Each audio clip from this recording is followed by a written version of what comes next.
Plaza Binahayan. Ayan o. Plaza. Plaza.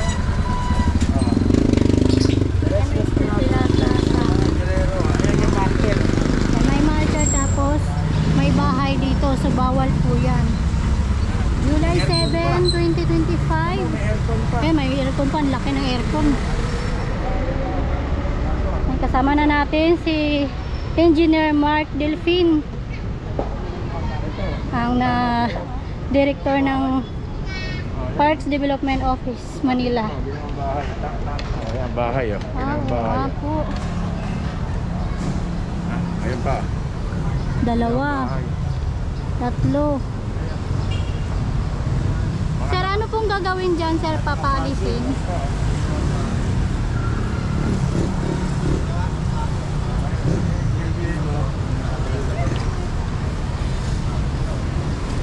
Interviewin mo si Ete. Ayan. Ay, opo. Sige po, nandiyan na pala sir. May darating Ang na. simbahan ha. Opo. Dapat, pag lalabas ka ng simbahan, mamamasyal ka rito. Magiging maganda sana. Oo nga, tapat ng simbahan. Ito po ay plaza. Dapat po ay mamamasyal tayo dito. Pero nakita naman natin na may ginawa pong bahay dito. Eto. Ayan, tatanungin natin si engineer mamaya kung ayan, good afternoon po.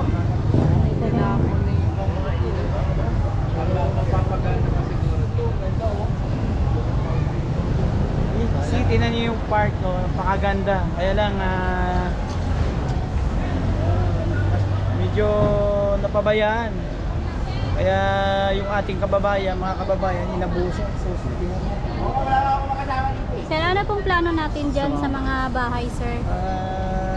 Titingnan natin.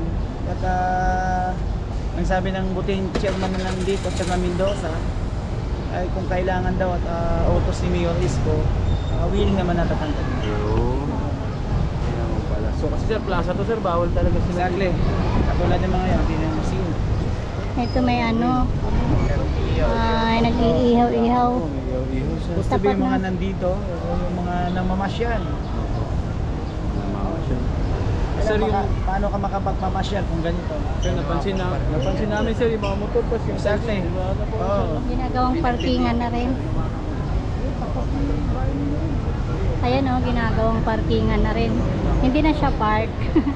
Tatanong natin kung bakit, tatanong natin kung kanino nagpa-park yan, kung kanino parking yan.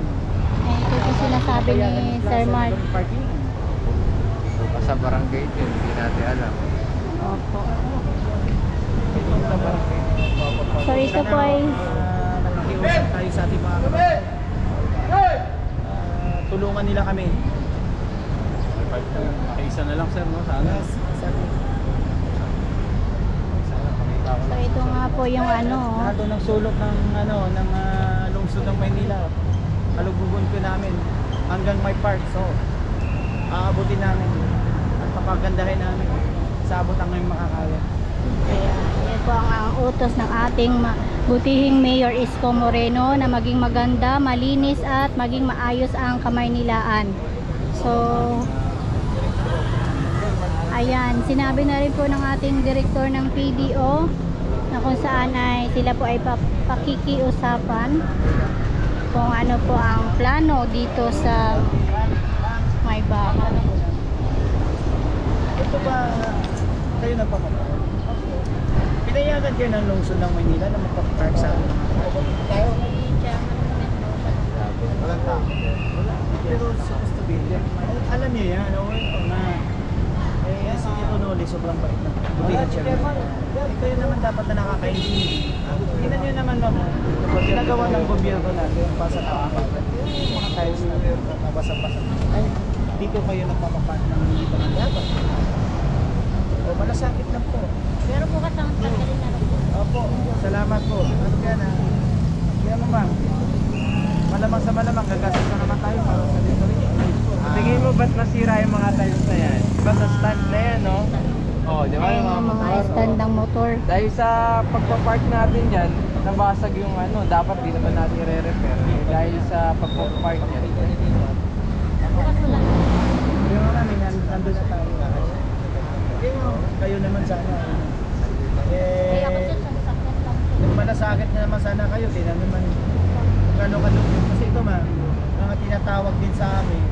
na binibigyan namin ng attention at action. Hindi lang kami na nandito or what lang. Ito, sabi ko nga kay Tito nung tataniman namin po halaman yung mga nandyan. Nagalito ka po ba tayo? Hindi.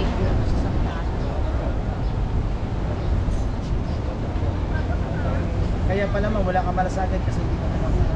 Sana nagmamalasakit. Ano? Yun, durog na.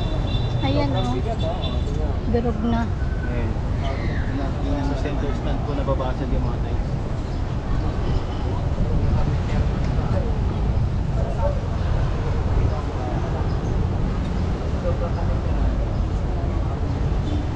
Ala ko versus, ala ko guys sa'yo. Hindi. Wala lang yun. Tapos ginawa pang sampayan dito. May mga basura. Nagpagod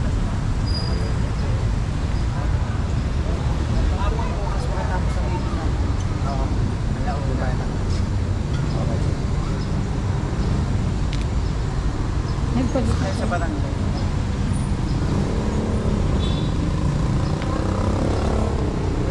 Ate, advice ko kayo sa ate para makausap ko na. Ate, buksan mo. Bukas i-release na. Para bukas na hapon. Wala na yan ha. Kasi pabalik kami bukas na hapon. Ilibahin namin ha. Okay, sige. Magandang usapan ha. Sige, kasi gagamitin na ng gobyerno ha. Yun, malinaw po para sa ating mga viewers.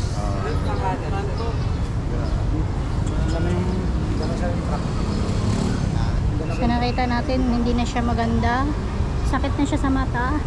And basag-basag na rin yung mga tiles dahil po yan sa mga stand ng motor. So nakita nyo, dito po yan sa tapat ng simbahan. Dapat may pagtapos ng magsimba, dito magpapasyal yung mga nagsisimba. Pero sobrang lungkot po ang sobrang lungkot ng part na ito. Napakadugyot na rin no, sa totoo lang. Yan, napakadugyot. So kanina mayroong paninda dito, tinanggal na rin. Kita nyo po yung mga mga tiles niya, basag-basag na po yan. At ito yung nila, fountain. Sobrang lungkot. Sabi nga ni kanina ni Engineer Mark, si ate, hindi pala siya taga rito kaya wala siyang malasakit. So yun lang naman ang kailangan natin, may malasakit sa ating sa ating lugar para maging malinis. Dahil ang gusto ng ating mayor ay kalinisan.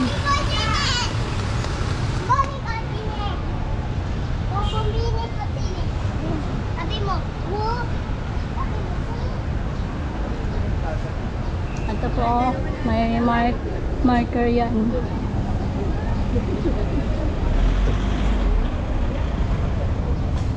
Naging dugyot na. Puro basurahan.